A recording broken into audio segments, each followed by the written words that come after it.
너무너무 덩어리가 아픈 거예요. 침대가 그 스프링이 다 송곳이 돼갖고 엄청난 고통이 일어나요. 다 칼날이 다 찢겨 나가는 것 같은 느낌. 1991년 8월 스페인 발레카스 마을. 스페인 전역을 공포로 몰아넣은 한 사건이 벌어진다. 이 사건은 스페인 역사상 최초로 공식 보고서에 설명되지 않는 일로 기록된 사건이었는데 무슨 일이지? 그 사건의 시작은 바로 18세 소녀 에스테파니아의 의문의 죽음. 고등학생인데 왜? 그녀의 가족들과 친구들은 에스테파니아의 죽음은 이것 때문이라고 주장했는데 그것은 바로 죽은 자를 부르는 강령술 위자보드였다. 위자보드? 과연 그녀에겐 어떤 일이 벌어졌던 것일까? 1990년 스페인. 에스테파니아는 방과 후 친구들과 학교에 남게 된다. 그녀의 친구는 얼마 전 오토바이 사고로 남자친구를 잃게 됐고 죽은 남자친구를 그리워하는 마음에 에스테파니아에게 위자보드를 제안한다. 죽은 자의 영혼을 불러내 대화를 하는 강령술인 위자보드. 저게 진짜야? 죽은 자와의 대화인 만큼 위자보드에는 몇 가지 규칙이 있었는데 그 중에서 가장 중요한 것은 대화를 끝낼 때 굿바이에 손을 올리고 영혼과 작별 인사를 해야 악령이 쓰이지 않는다는 것. 뭐야? 설마? 에스테파니아와 친구는 규칙대로 위자보드 위에 손을 올리고 영혼과 대화하기 시작하는데 그런데 그때 선생님이 갑자기 들이닥쳤고 깜짝 놀란 아이들은 위자보드의 규칙을 어기고 판을 부서뜨리게 된다. 굿바이를 못했잖아. 어떻게? 그리고 그 순간 친구들은 모두 같은 장면을 목격하게 되는데 뭐? 바로 에스테파니아의 코와 입 속으로 정체를 알 수 없는 연기가 빨려 들어갔던 것. 연기요? 그 후 에스테파니아는 기이한 일들을 겪게 되는데 매일 밤 거대한 검은 그림자의 환영이 사라지지 않았고 형체 없는 무언가가 공격하듯 극심한 고통과 갑작스런 발작에 시달렸다. Me echaba espuma por la boca, por la nariz, lo que sea, la ha poseído a mi hija. Mi hija ha sido poseída. 괴로웠겠다. 평소의 온순함과 달리 사람들을 향해 격렬하게 분노했고 점점 공격적인 행동을 보이자 에스테파니아의 부모님은 그녀를 병원에 데려갔지만 병원에서는 그 어떠한 원인도 찾을 수 없었다. 계속된 고통에 시달리며 악몽 같은 날들을 보내던 에스테파니아. 그녀는 결국 1991년 8월 혼수 상태로 발견, 끝내 사망에 이르고 말았는데 주변 사람들은 그녀의 죽음을 두고 위자보드의 규칙을 지키지 않았기 때문에 저주를 받은 것이라고 했다.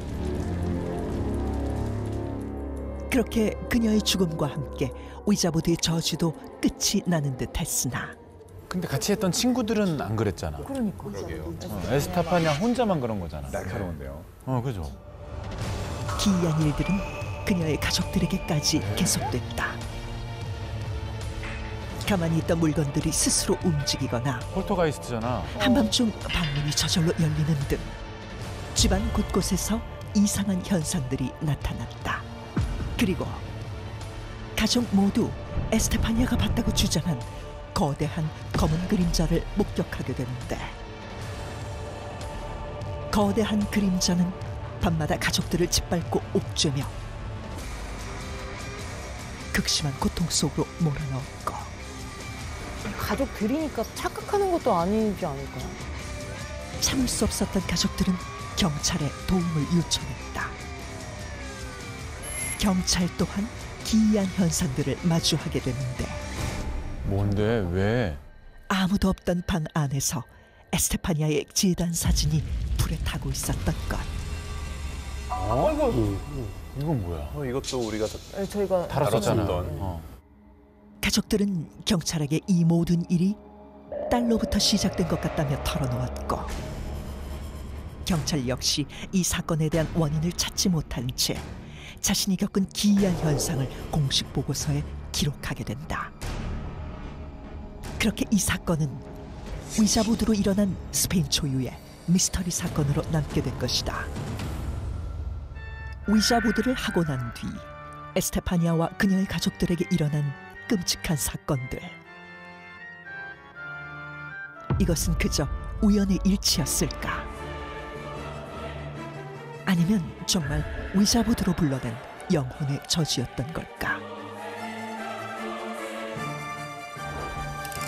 오, 섬뜩하네요. 어우, 네. 세네요.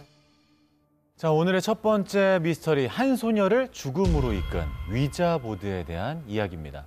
자, 먼저 위자보드가 정확히 뭔지부터 여쭤볼게요.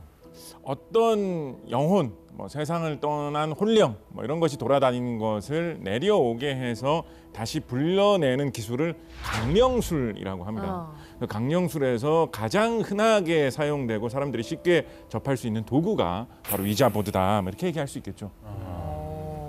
근데 생각해보면 저 학교 다닐 때도 이런 비슷한 거 있었던 것 같은데 분신사바 했잖아요. 맞아요, 맞아요.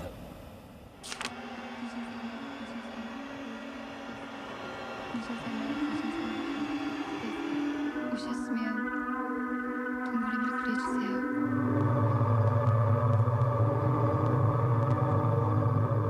근데 실제로 분신사바 하면서 막 움직이는 친구들도 있었고 맞아요. 뭔가 무서운 일이 생기기도 했었던 것 같기도 하고. 해본 적 있으세요? 저는 해봤는데 저는 믿지 않는데 근데 무서웠어요. 뭔지 알죠? 저도요. 저도 안 믿는데 무서워. 한 번 해봤거든요. 네.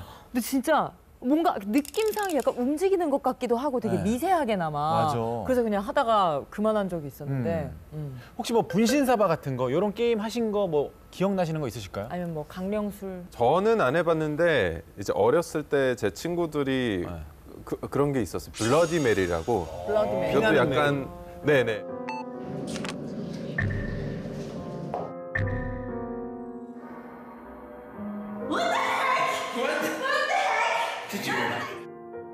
화장실에서 불을 끄고 거울 앞에서 눈을 감고 블러디 메리, 블러디 메리, 블러디 메리 3번을 외치고 눈을 뜨면 거울 속에 블러디 메리가 나타난다. 블러디 메리가 나타난다. 진짜. 근데 귀신을 불러낸다라는 게 말이 되는지. 전 요건 안 믿는데. 그러게요. 응. 저도 영상을 보면서 이게 너무 이상한 현상들이 많이 겹치니까 그렇게 생각할 수도 있는데 저는 그래도 우연이라고 생각해요. 근데 이제 위자보드는 뭐 우연의 일치라고 해도 뭐 가족들이 뒤에 다 피해를 입었다 이건 우연치고는 너무 끔찍하지 않나. 그렇죠. 너무 센 대가인 것 같기도 맞아요. 한데. 사실 이 모든 일도 쉽게 설명할 수 있는 아주 좋은 우리의 옛 속담이 있습니다. 뭐죠? 여러분 다 한 번쯤 들어보셨을 거예요. 까마귀 날자 배 떨어진다. 배 떨어진다. 오비라. 기이한 경찰 보고서가 작성되고 한 그런 시점, 저 희생자가 세상을 떠난 시점하고 그 위자보드를 한 사건하고도 상당한 시간이 떨어져 있어요. 거의 1년 가까이 되는 시간이 떨어져 있어요. 그래서 그것을 굳이 연결시켜서 생각 안 할 수도 있는 것인데 이 위자보드가 갖고 있는 어떤 불길한 느낌, 그런 생각을 계속 하다 보니까 우연의 일치에 불과한 사건 2개를 연관시켜서 굉장히 신비로운 사건이라고 생각하게 된 것이 아닌가 의심해 봅니다. 그런데 네. 지금부터 위자보드를 한 후에 무시무시한 일들을 겪은 사례를 소개하겠습니다.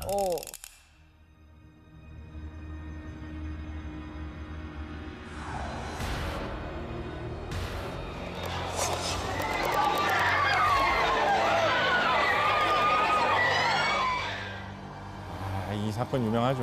아 잠깐만 이거는 이 80명이면 사건 유명하죠.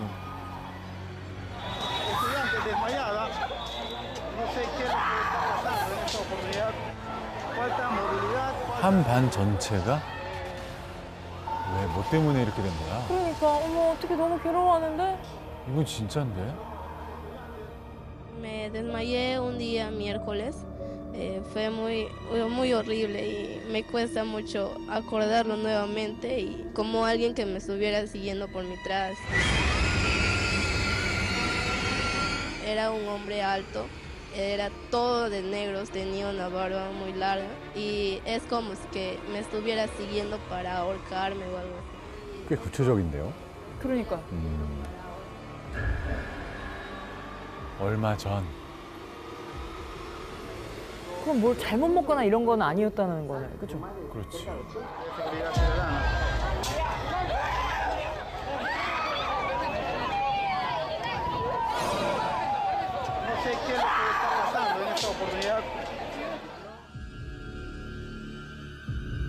그 페루의 집단 발작은 약간 뭐 식중독이라든지 뭐 전염병 이런 거는 아니었어요? 아니요, 병원에서 그때 검사를 했는데 전혀 그런 문제가 없었다고 합니다. 네. 진짜 위자보드 때문일까요, 그럼? 왜냐면 80명이나 되는 학생들이 저렇게 집단으로. 그러니까 설명이 안 되는데 이게. 맞아요. 제 생각에는 전형적인 집단 히스테리 현상이 아닌가 싶습니다. 지금 저렇게 어떻게 80명이나 되는 많은 사람들이 똑같이 이상한 걸 겪을 수가 있지? 그 많은 숫자 자체가 어쩌면 이유일 수도 있었다라는 거죠. 여러분 한 명이 소리 지르면서 뛰어가고 있었다라고 생각해 보십시오. 보고 있으면 저 사람 왜 저러는 거지라고 생각하겠죠. 그쵸. 근데 한 20명이 소리 지르면서 막 도망가고 있다고 해보세요. 나도 좀 같이 도망가게 되지 않겠습니까? 그래, 무조건 겁에 질리지 않겠습니까? 일단 이거 사실 사회적 동물로서의 사람의 본능이거든요. 눈치를 보면서 무리가 어떻게 행동하는지 보자. 거기서 강한 느낌을 느끼게 되는 것은 사람의 기본적인 본성 아니겠습니까? 그러면 작가님 말씀대로라면 페루에 있는 학생들이 몇 명은 진짜로 뭐 몸이 안 좋아서 쓰러졌어. 그럼 나 보다가 뭐야? 나도 이렇게 했다는 말이에요? 무서움이 점점 커지는 거죠. 한 2명 정도가 애가 힘들어가지고 뭐 쓰러졌다라고 하면 애들이 오늘따라 왜 이럴까? 그런데 그게 약간 번져가지고 어느 그 한도를 넘어서게 되면 30명이 지금 갑자기 쓰러져가지고 소리를 막 지르고 있다라고 하면 그 공포감과 충격 때문에 나도 놀라게 되고 나도 겁에 질리게 되면서 히스테리가 나도 생기게 된다라는 거죠.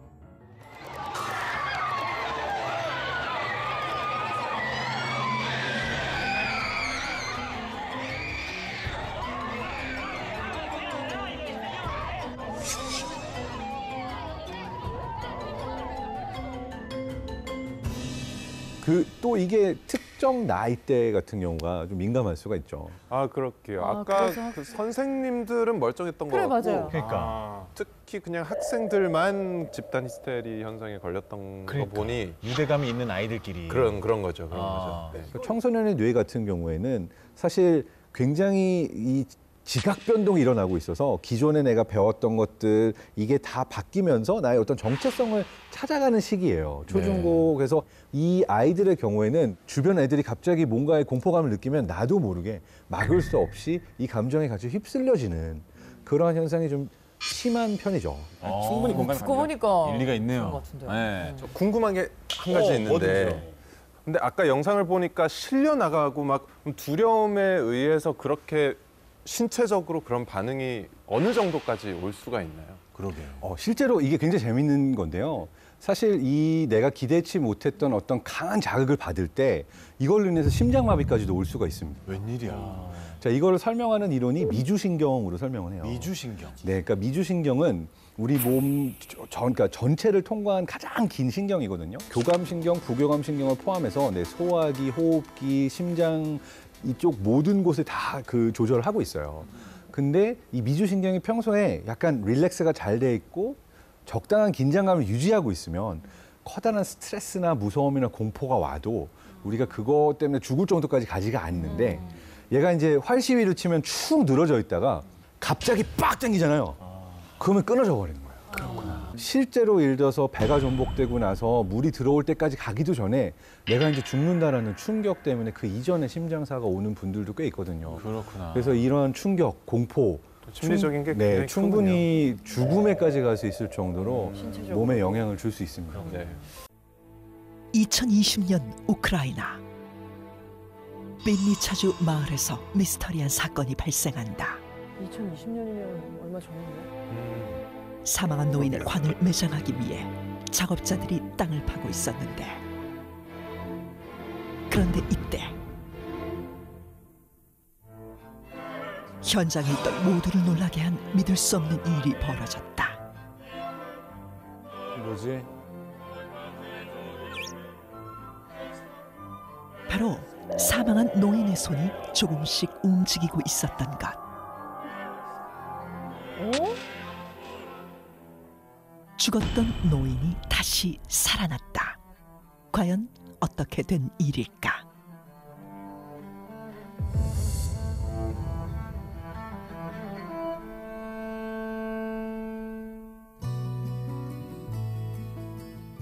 (2020년 2월 17일) 우크라이나의 작은 마을에서 83살의 노인 크세니아 디두크가 자택에서 심정지된 상태로 발견됐다. 돌아가신 거지. 노인을 발견한 가족들은 즉시 구조 요청을 보냈고 신고를 받고 온 구급대원들은 노인을 살리기 위해 노력했지만 안타깝게도 노인의 의식은 돌아오지 않았다. 결국 맥박은 정지했다. 가족들이 지켜보는 가운데 노인은 사망 선고를 받았고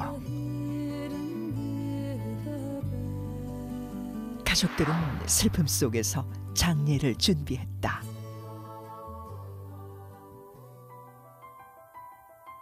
믿을 수 없는 일은 노인의 시신을 안치하기 위해 땅을 파기 시작했을 때 일어났다.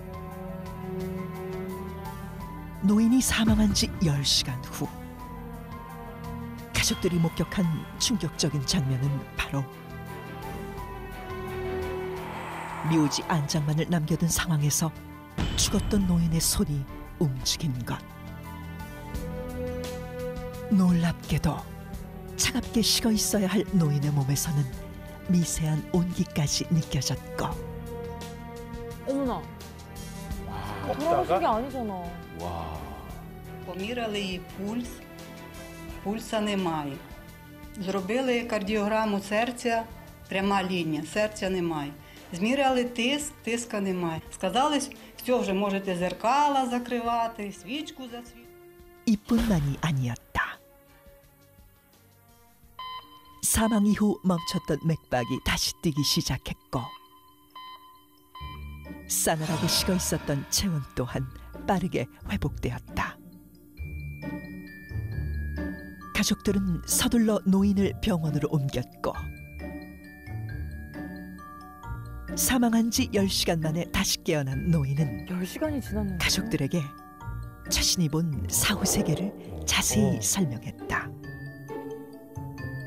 말이 안 되지 않아? 부활한 거야? 노인의 말에 따르면 정신을 잃었던 순간 천국을 방문했고 그곳에서 돌아가신 아버지가 자신을 부르는 목소리를 들었으며 천사인 줄 알았던 사람들을 쫓아 눈을 뜨니 다시 살아났다는 것이다. 20 років працюю лікарем-терапевтом, подібних речей я ще не зустрічала. Я ковшуваю по мальчику, полярник. 너무 정정하신데? 진짜 정정하시네. 의학적으로도 설명이 불가능한 기적 같은 미스테리. 죽음의 문턱에서 아버지의 목소리를 듣고 다시 살아난 노인의 이야기. 우리는 이 미스터리한 현상을 어떻게 설명할 수 있을까? 여전히 죽었다 살아나는 사례들이 들려오고 있단 말이죠. 혹시 들어본 적 있어요? 여러분들 주변에 죽었다가 살아난 사람. 흔히 임사체험이라고 얘기한다는데. 병원에서 저는 이제 MRI 어시스턴트를 여러 번 했었는데 거의 죽기 직전에 이제 환자 마지막 체크를 하러 빠르게 이제 MRI 넣는 경우들이 있어요. 그럼 이분들은 사실은 그 안에서 돌아가시는 분들도 계시고 다시 살아나시는 분들도 있는데 보면은 이제 뇌의 일부가 파괴되어 있는 경우들도 있거든요. 근데 그런 경우에 또 많이 뭔가를 봤다 또는 내가 이렇게 경험했다라고 기억하시는 케이스들이 있기는 합니다.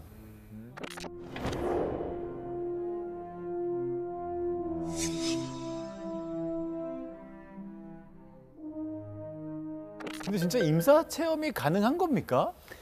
체험 자체는 그분이 정말로 했을 가능성은 있죠. 그렇다고 해서 몸과 어떤 영혼이 분리가 돼서 어떤 무엇인가를 경험한 것은 아니라는 게 제 입장이긴 합니다. 그 진짜 그런 사람들에 대한 연구는 조금 오래됐더라고요. 그 1892년에 임사체험 연구가 처음 시작했는데요. 미국의 지질학자 알베르토 하임이라는 분이 본인이 직접 임사체험을 했었대요. 그리고 그걸 계기로 해서 연구를 시작했는데요. 그 임사체험자들 사례를 분석하고 발견해낸 놀라운 공통점이 있어요. 어떤 공통점입니까? 그건 바로 밝은 빛을 본다입니다. 밝은 빛을 본다.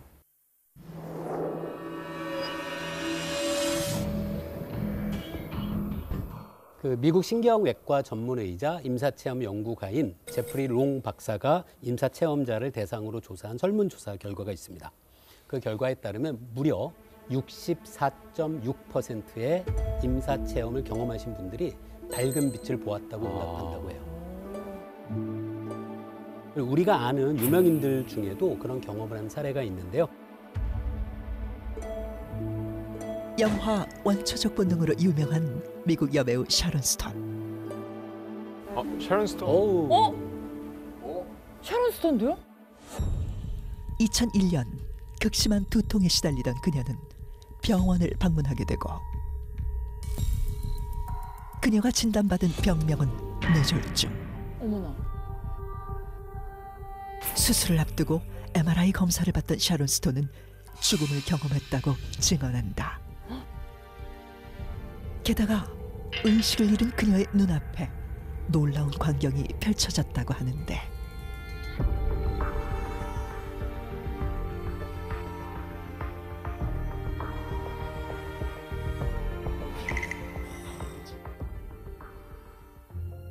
그리고 생사의 기로에서 밝은 빛을 봤다는 또 한 명의 여배우가 있다. 고혹적인 외모로 세기 연인이라 불린 엘리자베스 테일러. 1962년 그녀는 척추 수술을 받던 도중 호흡이 정지해 5분간 사망 상태에 놓이게 된다. 그리고 그 순간 그녀는 믿을 수 없는 경험을 하게 되는데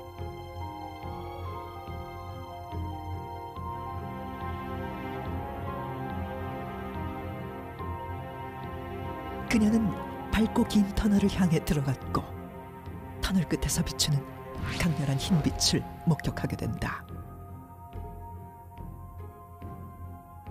아니 근데 뭐 샤론 스톤도 그렇고 엘리자베스 테일러도 그렇고 내용적인 면에서도 좀 공통점이 있고 그런 거면 진짜 임사체험을 실제로 한 게 아닌가 싶기도 한데. 근데 밝은 빛을 본다는 건 되게 영화나 드라마에서 자주 볼 수 있는 연출 장면이잖아요. 약간 평소 학습된 이미지가 그때 딱 이런 상상을 불러일으키는 건 아닌가 싶거든요. 어떻게 생각하세요? 무의식 속에 이렇게 남아있는. 자, 임사 체험자들이 말하는 그 밝은 빛, 이걸 좀 과학적으로 설명을 해주셔야 될 것 같은데요. 네. 어떻습니까? 죽음에 이르기 전에 심장 박동이 정지하면 우리 뇌로 전달되는 혈액의 양이 줄어들 수밖에 없어요. 그러면 뇌 안에서 일어나는 여러 가지 정보 처리 과정에 문제가 발생하는데요. 그때 가장 먼저 영향을 받는 것이 바로 시각 정보를 처리하는 부분이에요. 근데 우리가 사실 시각이 머물러서 굉장히 자세하게 정보를 파악하는 영역은 시야의 가운데 부분이에요. 그래서 시야의 중심은 시각이 남아있고 그 주변부는 이제 어둡게 블랙아웃 되는 것처럼 보이는 효과가 가능하고요. 그 경험을 한 사람은 그걸 터널처럼 보게 되는 거죠. 그러니까 이해할 수 있는 부분은 있습니다. 네. 또 다른 공통 현상들은 어떻게 설명해 주실지 우리 뇌과학자 장동성 박사께서는 어떤 현상 설명해 주실까요? 네, 방금 설명했었던 임사체험 전문가 제프리 롱 박사의 경우에는 임사체험을 경험했던 사람들의 75.4%가 유체 이탈을 경험했다고 기록하고 있거든요.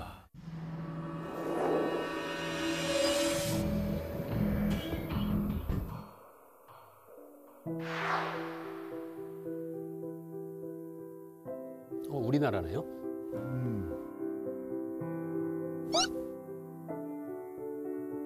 시즌을 다 낙티줍니다. 네. 와. 예, 누워 있는데 너무너무 등허리가 아픈 거예요. 침대가 그 스프링이 다 통곳이 돼 갖고 마디마디 그냥 빠짐없이 그냥 아픈 거예요. 어느 순간에 보니까 내가 이렇게 누워 있었는데 내가 엎어져 있더라고요.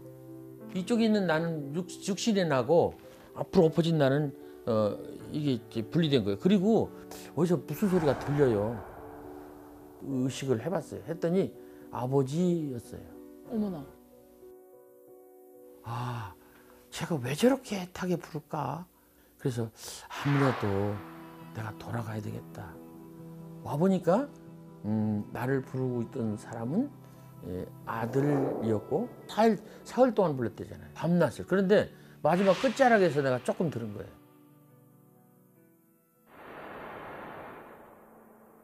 안녕하십니까? 저는 변성식이라고 합니다. 엄청난 고통이 일어나요. 다 칼날이 다 찢겨 나가는 것 같은 느낌.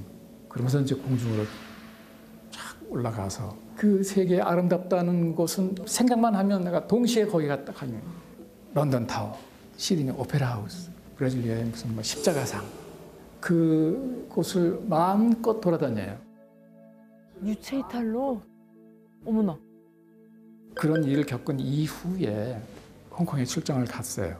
제가 아는 데가 있는데 같이 가시죠. 이 바닷가에 있는 큰 넓은 레스토랑이 있는 거 거길 가가지고 같이 밥을 먹고 잠깐만요. 우리 이쪽 뒷골목에 가면 과일 파는 마차가 하나 있습니다. 그게 있을 겁니다. 네가 어떻게 해서 이걸 아느냐. 여기를 어떻게 언제 와봤냐. 내가 영으로 여기 와서 봤고 도로가 어떻게 되고 다리가 있고 뭐 하는 그런 모습들을 내가 봤습니다. 그래서 압니다. 이 양반들이 전부 다 놀리는 거예요. 그래서 그 얘기를 밤새도록 하느라고 거기서 밤을 새웠던 일이 있어요. 디테일하네요. 어떻게 이렇게 똑같이 내용이 같을 수가 있는 건지. 그러게. 진짜 유체 이탈을 하지 않고는 이게 말을 할 수 없는 거잖아요.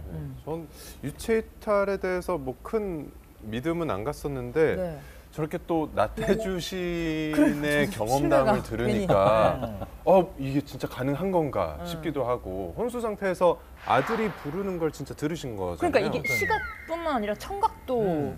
장 박사님, 이게 가능한 일입니까? 유체 네. 이탈? 그러니까 유체 이탈 자체는요 네. 불가능하다고 봅니다. 그러니까 이거는 뇌가 만들어낸 환각이에요.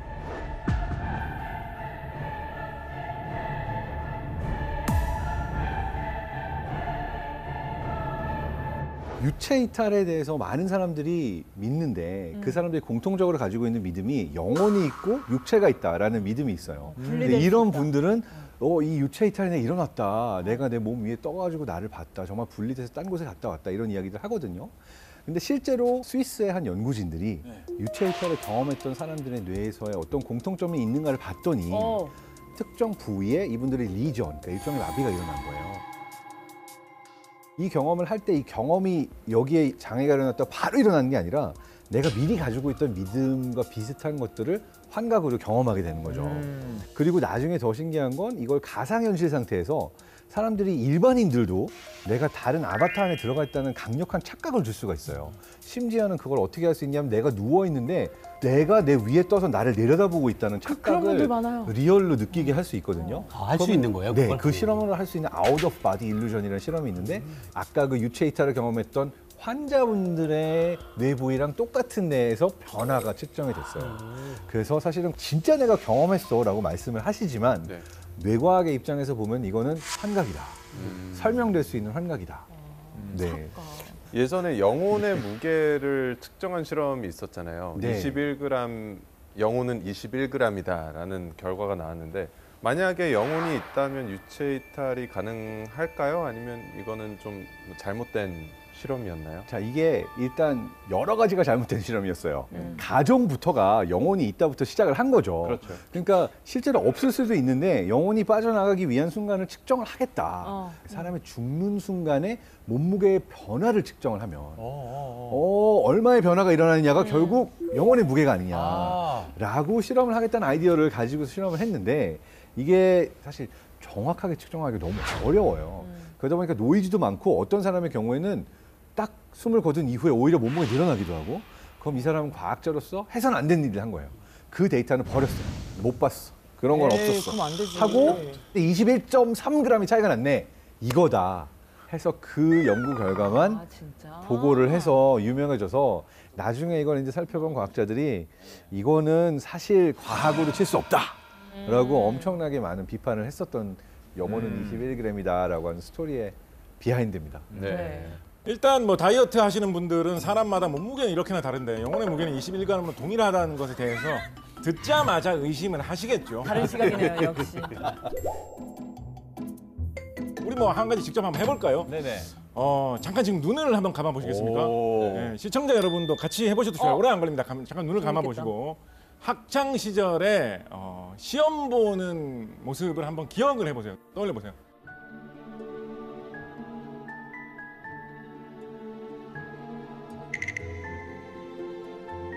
그려진다. 아, 애들 잘 행복하지 지내고 않다. 있네. 눈 다시 뜨십시오. 눈 다시 뜨십시오. 네. 어떤 장면 떠오르셨습니까? 저는 제가 컨닝하다 걸린 게 갑자기 생각이. 그렇습니까? 어떤 건 떠오르셨습니까? 저는 문제 막힌 제 모습을 아하. 어떤 건 떠오르셨어요? 저도 OMR 카드 체킹하는 장면. 자, 그런데 자신이 지금 머릿속에 떠오른 장면 자세히 한번 생각을 해보세요. 본인의 옆모습이나 뒷모습이나 앞모습 같은 것이 떠오르시지 않으셨습니까? 마치 영화 장면 같은 모습으로. 실제로 내가 시험을 치면서 봤던 광경은 내 눈으로 본 1인칭 내 장면이니까 시험지가 보이는 그 장면이 내가 실제로 본 것이죠. 근데 과거를 기억하면 내가 봤던 그 모습이 보이는 게 아니라 마치 그걸 카메라로 찍은 3인칭 모습으로 본 것 같은 모습이 머릿속에 떠오르기 마련입니다. 맞아요. 즉 사람이 기억을 할 때는 기본적으로 자신을 3인칭 영화 주인공처럼 떠올려서 되돌리는 그런 경향이 좀 있습니다. 아무래도 그렇다 보니까 유체 이탈처럼 외부에서 자신을 보는 그런 느낌을 좀 받을 수 있는 가능성이 증가할 수 있지 않겠는가 생각을 해봅니다. 너무 신기해요. 와, 되게 간단한 실험으로. 재밌네요. 와, 신기하다. 좀 신기하다. 저는 아까 임사체험 경험자들 증언을 들었을 땐 실제 가능하구나 생각했었는데 또 말씀을 듣다 보니까 아닌 것 같기도 하고 네. 정말 유체 이탈은 뇌 혼란일까요? 지금 저도 굉장히 혼란스러운데. 1997년 영국 노퍽주에 위치한 마을 스콜. 이 마을에 있는 한 저택의 지하실에 심리학자인 앨런 부부와 로빈 부부 그리고 여러 사람들이 모였는데요. 그런데 갑자기 지하실에 있던 라디오에서 들려온 한 목소리 들어보시죠. Manu, are you there?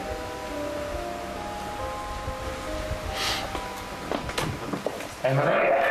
Yes. Hello, Manu. Thank you, Manu. 뭐야? 대답했어? We would like to ask the question of the appearance of your space.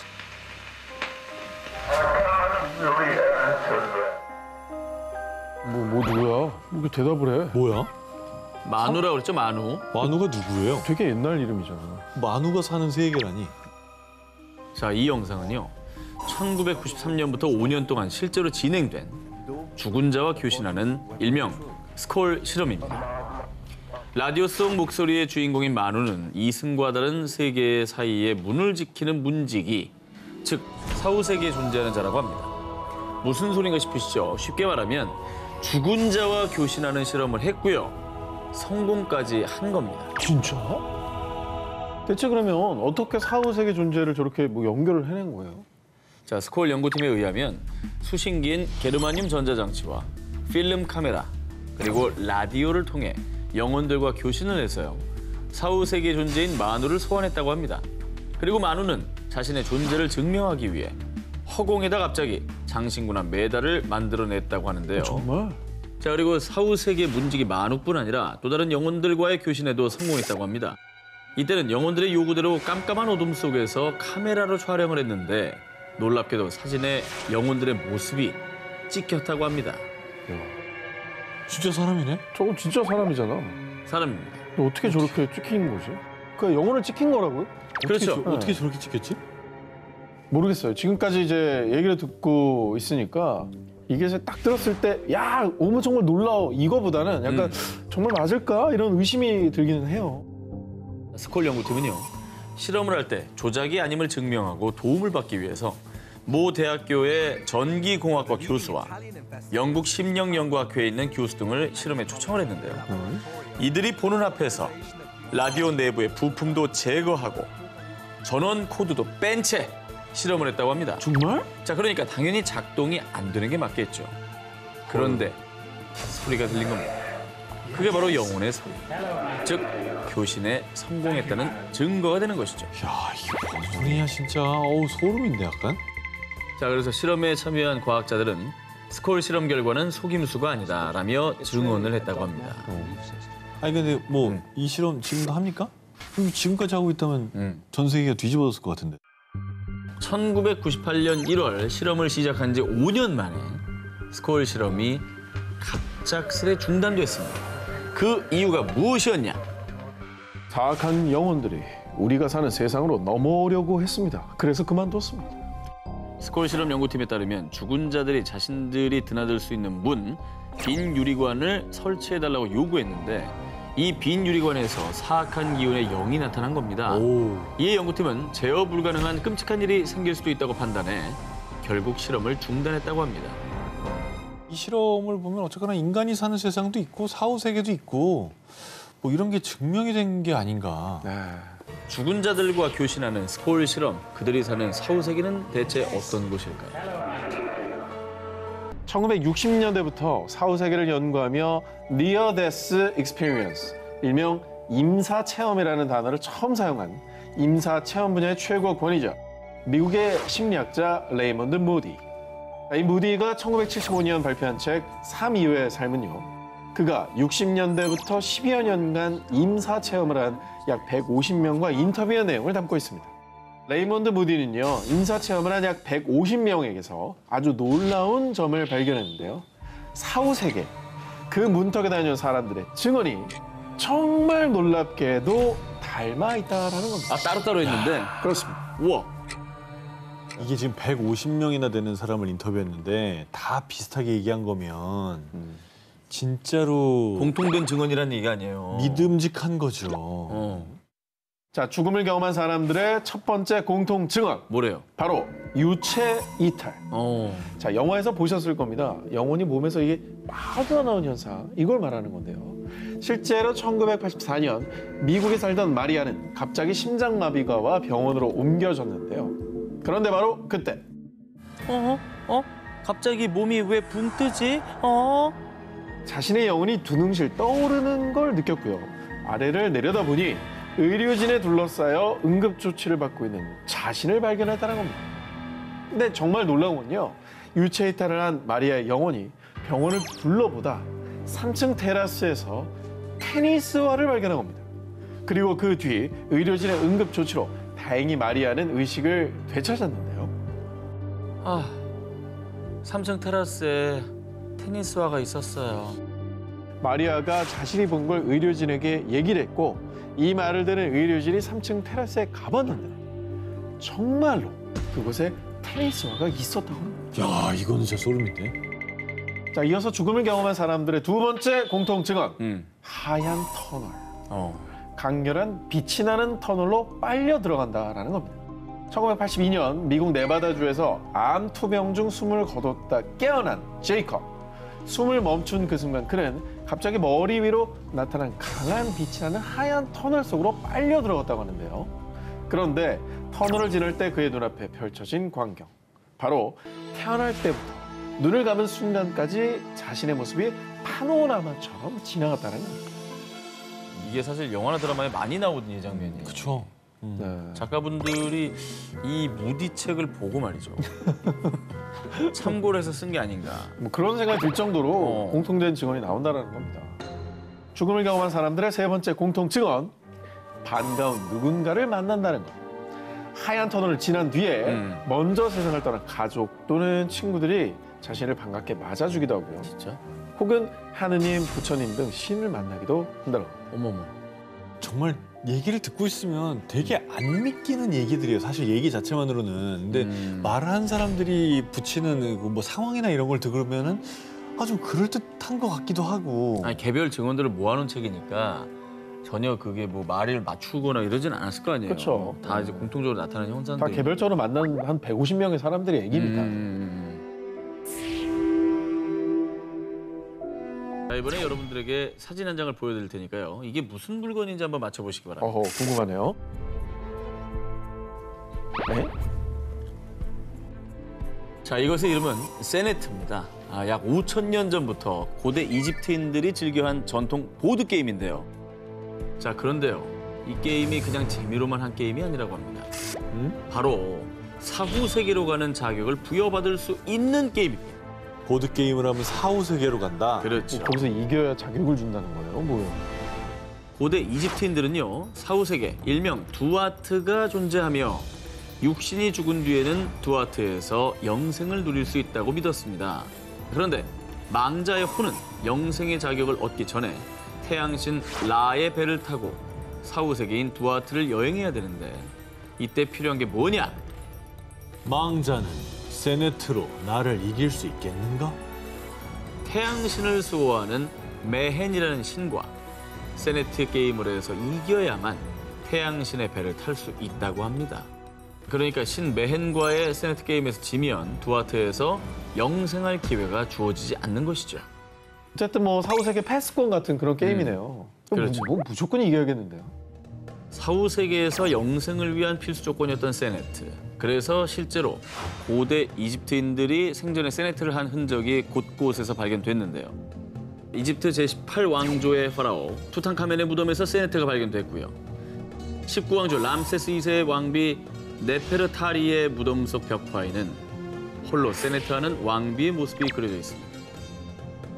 뭐 세네트가 인기 있었다는 건 그만큼 고대 이집트인들이 사후세계에도 좀 좋은 데 가고 싶은 마음, 그럼요. 믿음과 열망이 그만큼 강했다는 거네요. 이번엔 고대 이집트의 사후 세계에 대해 좀 더 딥하게 알아보겠습니다. 고대 이집트 문화의 상징과 같은 피라미드, 이집트 왕 파라오들은 역대 가장 크고 화려한 피라미드를 완성하라.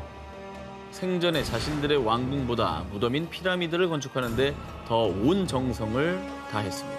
한 예로 이집트 제4왕조의 제2대 파라오 쿠푸 왕의 피라미드는 높이 146m에 총 면적 260만 제곱미터, 무려 축구장 111개를 합친 어마어마한 규모를 자랑합니다.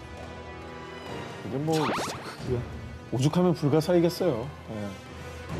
그리고 무덤의 주인인 망자의 육신도 온전해야 사후 세계에서 부활할 수 있다고 믿어 시신도 미라로 만든 것이죠. 사후세계에 대한 진정한 믿음이 있으니까 영생을 위해서 현세에서 저렇게 피라미드, 미이라까지 만들어가면서 노력을 했다라는 거죠. 그렇습니다. 그래서 현세에서 만반의 준비를 하는 건데요. 자, 그런데 앞에서 망자가 영생의 자격을 얻기 위해 사후 세계인 두아트를 여행한다고 했죠. 그때 여기서 꼭 만나야 하는 이가 있습니다. 바로 신 오시리스. 사후 세계인 두아트의 왕 오시리스가 망자에게 영생의 자격이 있는지 생전의 죄를 심판한다고 합니다. 망자의 심장을 추해달라. 망자가 생전에 도덕적인 삶을 살았다면 망자의 심장이 추 반대쪽의 깃털보다 가볍답니다. 그래서 심판을 받은 뒤 통과를 하면 망자는 부활해서 사후 세계 천국인 아루에서 영생을 하게 되고요. 하지만 반대로 이 심판에서 생전의 죄가 많은 걸로 나오면 영생은커녕 혼이 소멸당해 영원한 죽음을 맞이하게 된다고 합니다. 이거는 영화 신과 함께에 나오는 내용하고 좀 비슷한 것 같아요. 맞아요. 귀인이 되는 조건을 심사한 거네요. 육신이 죽은 뒤 다시 한번 운명을 결정하는 사후 세계의 심판. 어쩌면 우리가 사는 현세는 사후 세계의 삶을 결정짓는 여정이 아닐까요? 2003년 미국, 천국에서 누나를 만나고 돌아온 한 소년이 있습니다. 엄마, 나한테 누나가 또 있어요. 누나는 지금도 있잖아. 아니요, 누나는 한 명 더 있었어요. 천국에서 만난 그 누나가 얘기해줬어요. 대체 이 소년은 무슨 말을 한 걸까요? 2003년 3월, 당시 4살이었던 소년 콜트는 급성 충수염으로 의식불명에 빠져 응급실로 이송. 대수술을 2번이나 받았을 정도로 아주 위독한 상태였습니다. 심지어 3분간 심정지 상태에 이르게 됐는데요. 하지만 다행히도 수술은 무사히 끝났고 콜트는 건강을 회복할 수 있었습니다. 그런데 말입니다. 수술이 끝난 뒤 콜트는 엄마, 아빠, 나 천국에 다녀왔어요. 가족에게 자꾸만 천국 얘기를 꺼냈습니다. 하지만 콜튼의 부모는 아들 콜튼의 의식이 뚜렷하지 않다고 여겨 대수롭지 않게 생각했죠. 그런데 천국에서 누나도 보고 왔는걸요? 콜튼이 천국에서 누나를 만나고 왔다는 말에 콜튼의 부모는 깜짝 놀라고 말았는데요. 그 이유, 콜튼이 태어나기 전인 1998년 안타깝게도 콜튼의 엄마가 임신 초기에 유산한 적이 있었던 것입니다. 하지만 콜튼의 부모는 이 이야기를 콜튼에게 단 한 번도 한 적이 없었다고 하는데요. 야, 그럼 유산된 아이가 천국에 있었고 걔를 만나고 온 거예요? 콜튼에 따르면 자신과 똑 닮은 누나가 천국에서 콜튼을 보자마자 달려와 포근히 안아줬다고 합니다. 그러면서 하늘에서 지켜보고 있었다라고 말했다고 합니다. 4살 꼬마가 지어낸 얘기라고 하기에는 너무나 구체적이었던 것이죠. 게다가 아빠, 천국에서 팝 할아버지도 만났어요. 정말 재밌는 분이에요. 콜튼은 증조부, 팝 할아버지까지 천국에서 만났다고 합니다. 이분은 콜튼이 태어나기도 훨씬 전에 돌아가신 분이었는데 말이죠. 너무 놀라서 콜튼의 아빠는 콜튼에게 조심스레 다가가 팝 할아버지가 돌아가시기 전에 사진을 보여줬는데요. 이 할아버지 아니에요. 천국에는 나이 든 사람이 없었어요. 그래서 콜튼의 아빠는 다시 팝 할아버지의 젊은 시절 사진을 보여줬습니다. 그제야 콜튼은 천국에서 본 팝 할아버지가 맞다라고 했습니다. 이거 소름이다. 뭐야? 자, 이후에 천국에서 죽은 가족들이 만난 소년, 콜튼의 천국 경험담은 대대적으로 이슈가 돼서요. 2010년 Heaven is for Real이라는 책으로 발행돼 미국에서 무려 175주간 베스트셀러에 올랐습니다.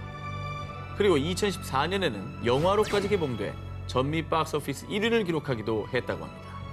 중국 후난성 화이화 지역의 외진 산골 마을 핑양샹. 소수민족인 동족이 모여 사는 이 마을에서는 아주 미스터리한 일들이 일어나고 있습니다.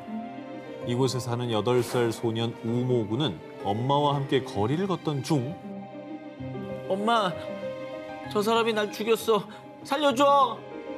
갑자기 이웃 남자 룽 씨를 보자마자 온몸을 바들바들 떨며 울부짖었는데요. 이거 뭔 말이에요? 나를 죽였다는데 애는 살아있고. 이거 뭐 약간 앞뒤가 안 맞는 것 같은데? 한편 결혼식장에서는요. 신랑 우춘이 한참 어려 보이는 스상런에게 다가가 엄마, 저 잘 살게요. 엄마라고 부르기까지. 자, 그런데 이 모든 기이한 상황에 마을 주민들 그 누구도 놀라지 않았습니다. 무슨 말이에요? 뭐 어떤 얘기가 펼쳐지고 있는 거예요? 이 미스터리한 일들을 겪은 이들은요. 일명 재생인으로 불리는 환생한 사람들입니다. 첫 번째 재생인, 핑양샹 마을에 사는 소년 우모군은요. 전 사실 전생에 돼지였어요. 자신이 전생에 외할아버지가 기르던 돼지였다는데요. 게다가 같은 마을에 사는 도축업자 룽 씨가 전생에 자신을 죽였다는 주장까지 했습니다. 그런데 정말로 과거에 룽 씨가 소년의 외할아버지가 기르던 돼지 한 마리를 잡은 적이 있었다는 거죠. 돼지가 사람으로 환생했다는 얘기네. 그리고 아까 결혼식 장면 기억나시죠? 네네. 핑양샹 마을의 또 다른 재생인 스상런은 전생에 셴시라는 마을에 사는 24세 여성 야오잔이었다는데요. 전생에 아이들을 두고 먼저 눈을 감은 게 내 한이에요. 전생에 우춘이라는 아들과 우메이라는 딸을 두고 본인은 지병으로 사망하게 됐다는데요. 그리고 그녀는 환생을 한 뒤 전생이 자꾸 기억나서 11살 무렵 직접 셴시 마을에 찾아갔는데 그런데 그곳에 정말 우춘과 우메이라는 남매가 살고 있었고요. 심지어 남매의 모친은 지병으로 사망한 야오잔이었습니다. 그럼 그렇게 바로 환생을 한 거라는 거예요? 어이구, 소름 돋네 이거. 스상런의 이야기를 들은 우춘 남매는 그녀를 엄마가 환생한 존재라 믿을 수밖에 없었고요. 그래서 아들 우춘의 결혼식에 스상런이 엄마로서 참석도 하고 현재까지도 계속 왕래하며 가족의 연을 이어가고 있다고 합니다. 그런데 핑양샹 마을에는 본인이 환생했다고 주장하는 재생인들이 무려 110여 명에 달한다고 합니다. 정말 기묘한 얘기네요, 진짜. 110여 명, 와우. 환생인들의 마을, 핑양샹 마을에 대해 일각에서는 마을을 유명하게 만들려고 다 같이 거짓말하는 거 아니냐? 라며 비난하는 목소리도 있었는데요. 중국 최대 규모의 연구기관 중국사회과학원은 마을 주민들의 증언이 사실인지를 판단하기 위해 조사를 했습니다. 네. 그리고 그 결과 핑양샹 마을의 재생인들은 거짓말을 하는 게 아닙니다. 주민들에게 최면 기법과 거짓말 탐지기를 실시한 결과 대부분 진실로 판명났다고 합니다. 어머. 하지만 이 현상을 설명할 만한 과학적인 근거는 찾을 수 없어 핑양샹 마을은 지금도 여전히 미스터리한 마을로 불리고 있는데요. 왜 유독 이 마을에 환생자들이 계속 나오는 걸까요? 핑양샹 마을에서 일어나는 수수께끼의 진실, 그것이 알고 싶습니다.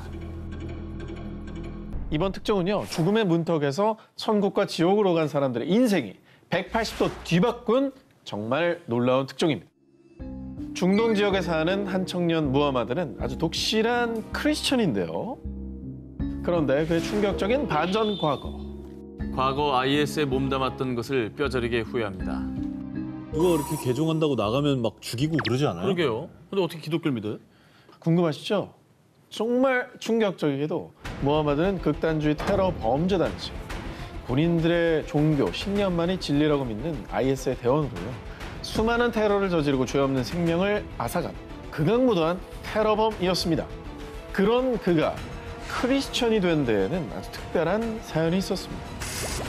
2015년 3월 어느 날 시리아에서 시리아군과 전투를 벌이다 큰 부상을 입고 동료들에게 버림받은 무하마드.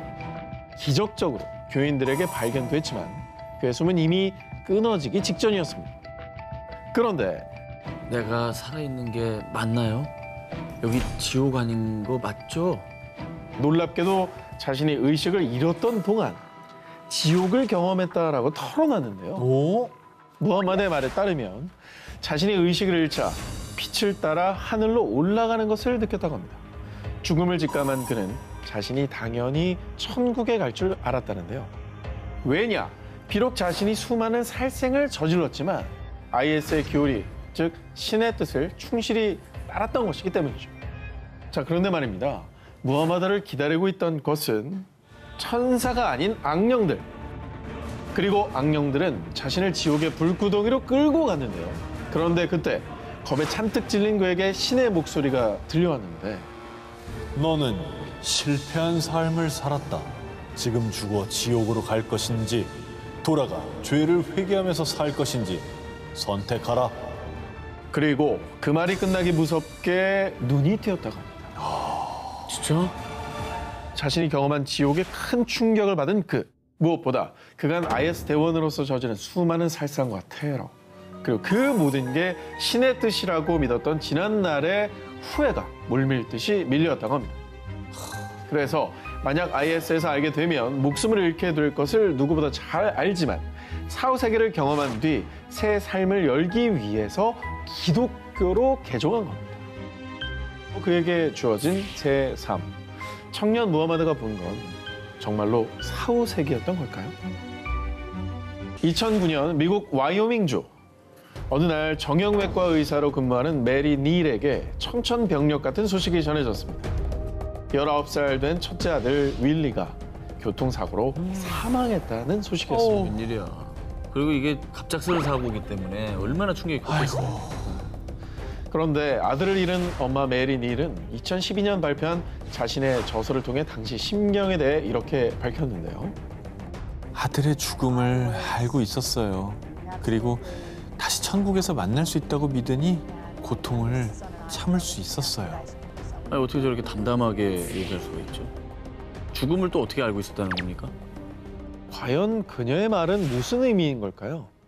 약 10년 전인 1999년 그녀의 인생을 뒤바꾼 사건이 벌어졌는데요. 자, 남편과 떠난 칠레 여행에서 카약을 타던 중 갑자기 카약이 뒤집히는 사고가 발생.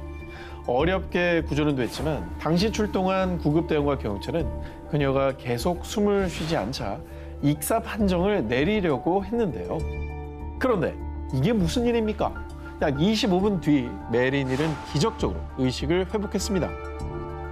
그런데 그녀의 말에 따르면 정말 놀랍게도 의식을 잃고 있을 동안 천사들의 안내를 받아 천국에 다녀왔다고 했습니다. 천사들과 예수님은 긴 머리를 가지고 있었고 하얀 예복을 입었는데 눈이 부셨어요. 그리고 메리 닐은 천국의 들판에 앉아 예수님과 얘기를 나누었다고 합니다.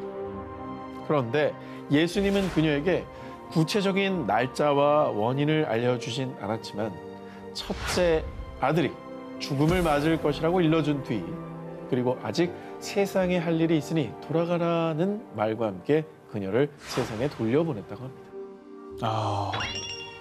그렇게 뭐라 형용할 수 없는 기적적인 경험을 한 메리 닐은 교회에서 세례를 받고 장로로 재직하는 등 독실한 크리스천이 됐고요. 그리고 부디 아들의 죽음이 일어나지 않기를 바라며 매일 기도하고 또 기도했지만 안타깝게도 10년 뒤인 2009년 그때 경험했던 말대로 아들이 세상을 떠나게 되었다고 합니다.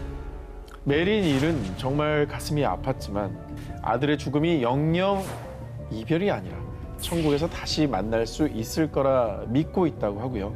그리고 지금은 자신이 경험한 천국에 대해 알리며 환자들의 영혼까지 치유하는 의사가 되겠다는 신념으로 살아가고 있다고 합니다.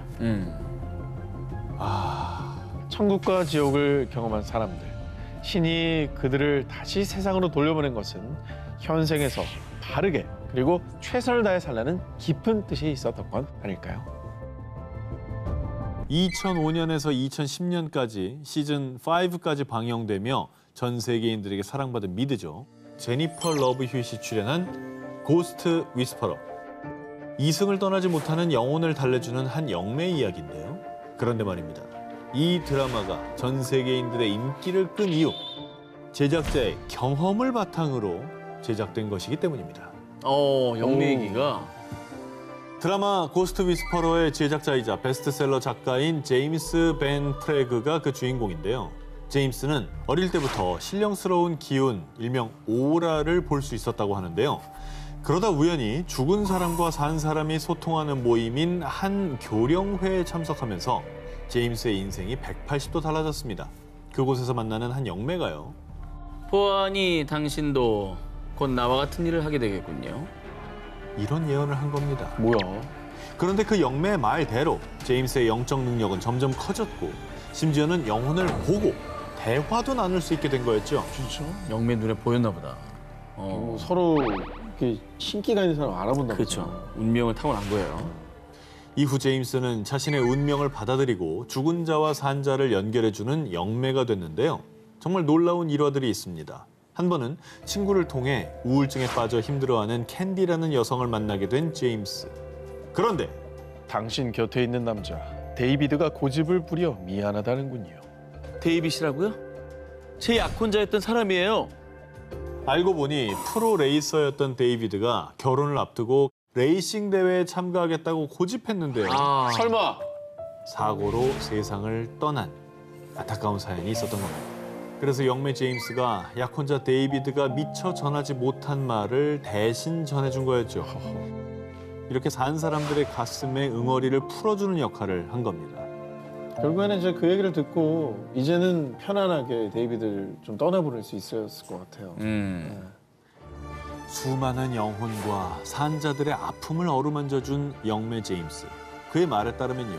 막 죽음을 맞이한 영혼들은 살아있을 때와 다르지 않게 자신들의 삶을 이어나간다고 합니다. 다만 그들이 걱정하는 건 살아생전 자신이 사랑했던 사람들이라고 합니다. 2018년 12월 중국 텐진. 유난히 춥던 겨울날 왕씨 부부는 슬픔에 겨워 눈물을 주체하지 못했습니다. 부디 다음 생에선 아프지 말고 건강하게 지내려. 그렇게 11살 레노는 가족의 품에 안겨 눈을 감았습니다. 자식을 또 먼저 떠나보내는 모양이군요. 네, 뭐 아까 기사에 이어서 또 슬픈 얘기네요. 사실 레노는 왕씨 부부가 가족처럼 여기던 반려견이었습니다. 아이고.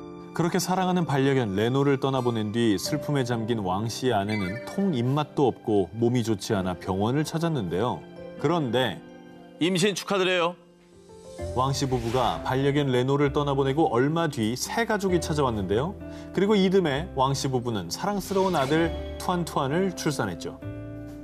그런데 언제부턴가 아들 투안투안의 왼쪽 손목에 희뿌연 반점이 보였습니다. 뭐야? 그런데 말입니다. 이 점은 설마? 왕씨 부부는 깜짝 놀라더니 급기야 자리에 주저앉으며 오열까지 했습니다. 왜? 아니 그 레노도 있었나? 설마? 그렇습니다.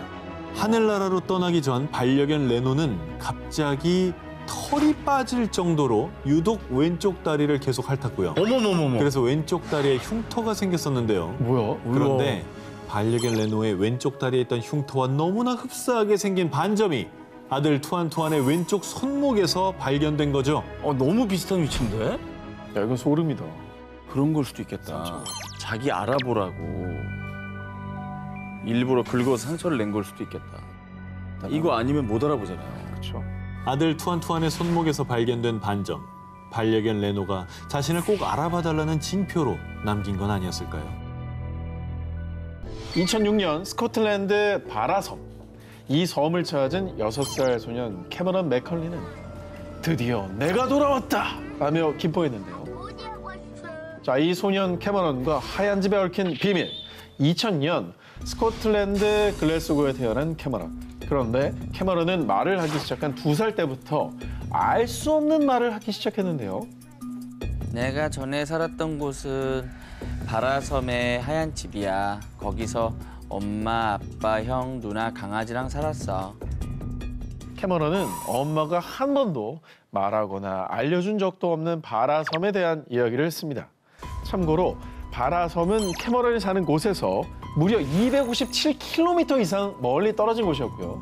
유명 관광지도 아닌 전초 기지였습니다. 와우. 그리고 캐머런은 흑백 점박이 무늬의 강아지를 키웠고 아빠의 이름은 쉐인 로버트슨. 그리고 교통사고로 사망했다고 말했는데요. 이렇게 아주 구체적인 이야기를 하는 아들을 보고요. 엄마는 처음엔 그냥 하는 말이라고 생각했다고 합니다. 그렇겠지. 그런데 바라섬에 있다는 하얀 집의 화장실 수, 또 침실 창문에서 해변의 비행기가 착륙하는 게 보인다라는 등 정말 살지 않고는 절대 알 수 없는 집 구조를 정확하게 설명했고요.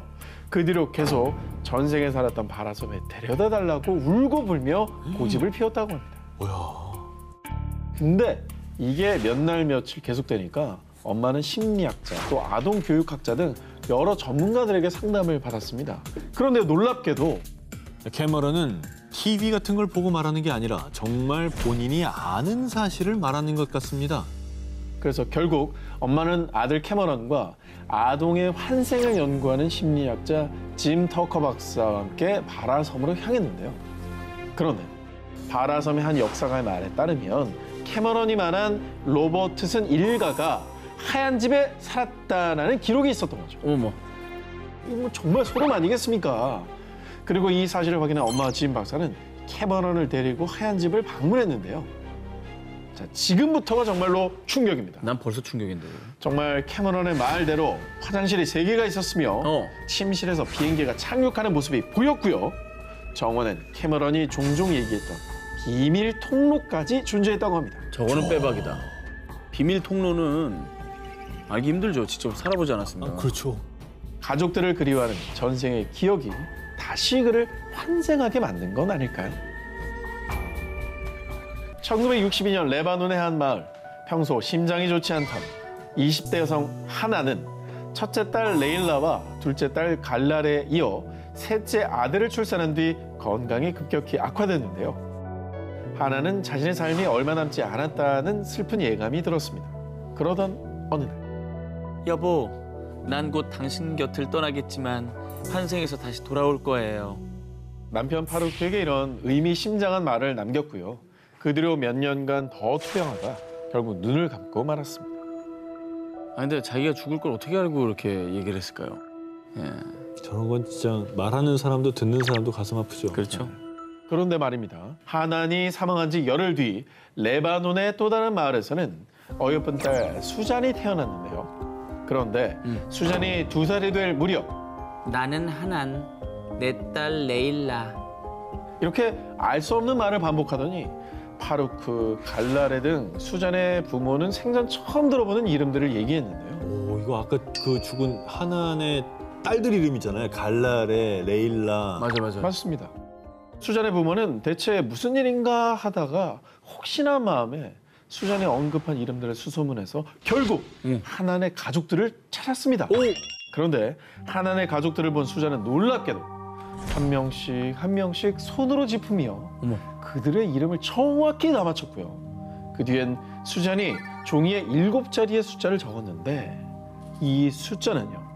하난의 집 전화번호와 일치했다고 합니다. 야, 이거 진짜 소름이다. 너무 이상하다. 너무 이상하다. 그리고 놀라운 건 이게 끝이 아닙니다.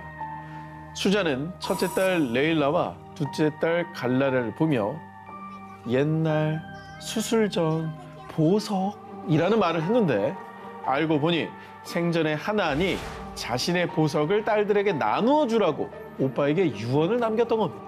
아, 너무 안 믿긴다 이거. 그런데요. 수잔이 성인이 된 뒤의 모습이 또 놀라움을 자아냈는데 어머, 비슷하다.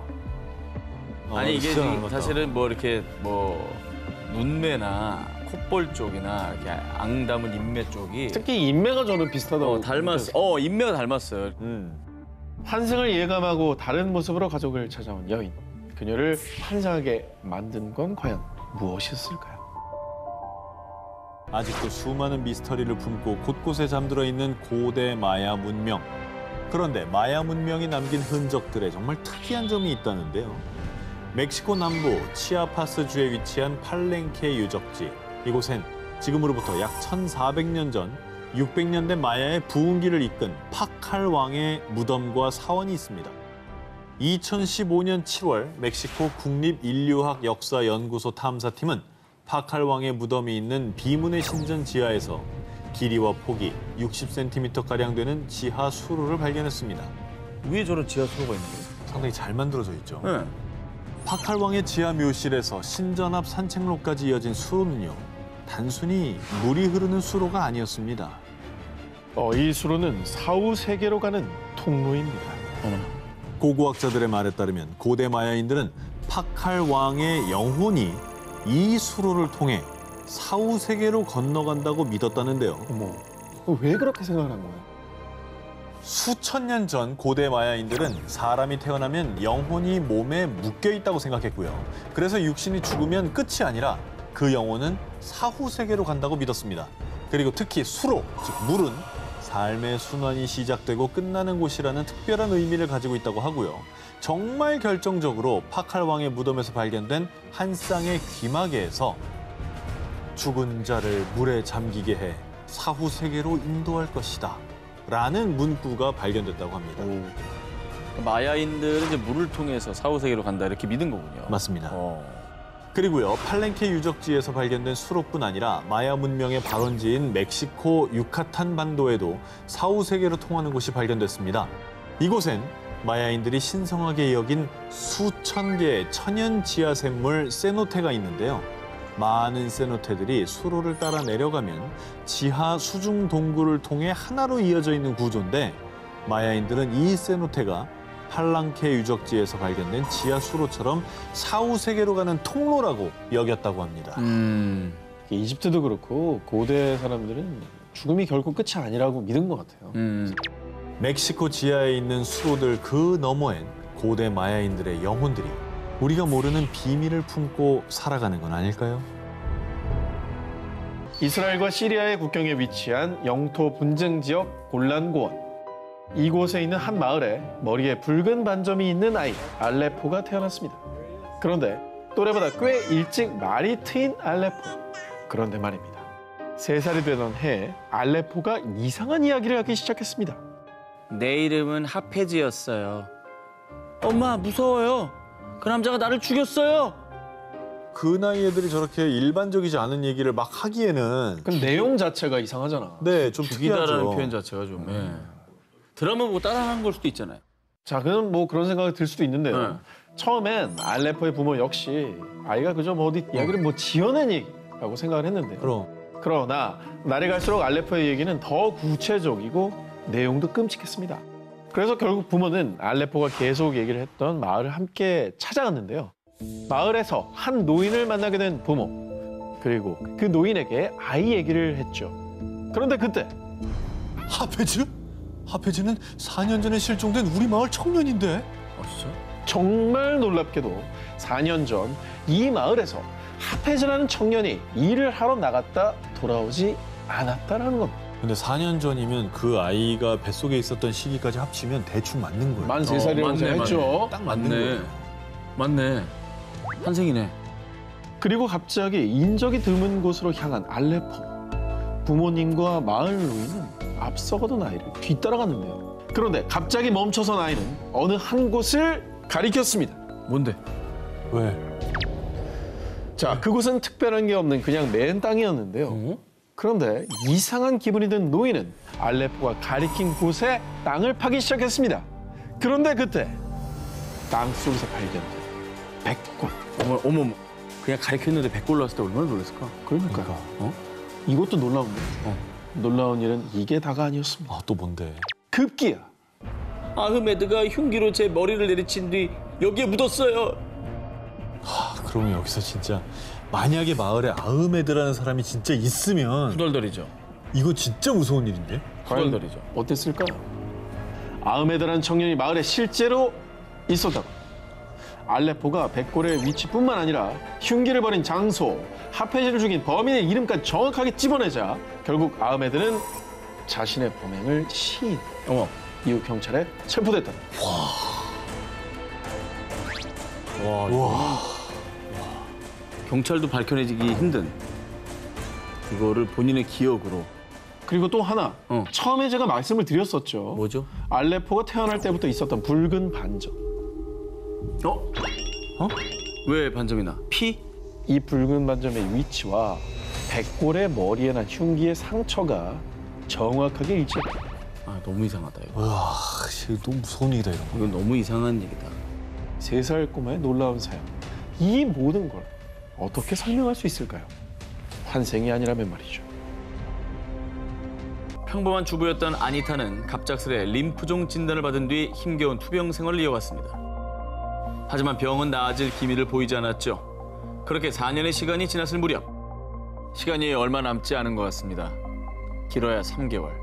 마음의 준비를 하세요. 2006년 2월의 어느 아침, 나날이 쇠약해져 가던 아니타는 급기야 혼수 상태에 빠졌고요. 점점 죽음이 아니타를 덮쳐오고 있었는데요. 그런데 혼수 상태에 빠져 사경을 헤매던 아니타는 갑자기 몸이 가벼워지면서 모든 아픔과 고통이 사라지더니요. 아니, 이게 어떻게 된 거지? 나는 저기 있는데? 급기야 몸과 영혼이 분리되는 유체 이탈을 경험한 겁니다. 그러더니 놀랍게도 아니타의 눈에 의료진들이 응급처치를 위해 분주히 움직이는 모습이 선명하게 보였습니다. 그런데 그때 아니타의 눈에 들어온 한 남자. 그는 바로 10년 전에 돌아가신 아니타의 아버지였습니다.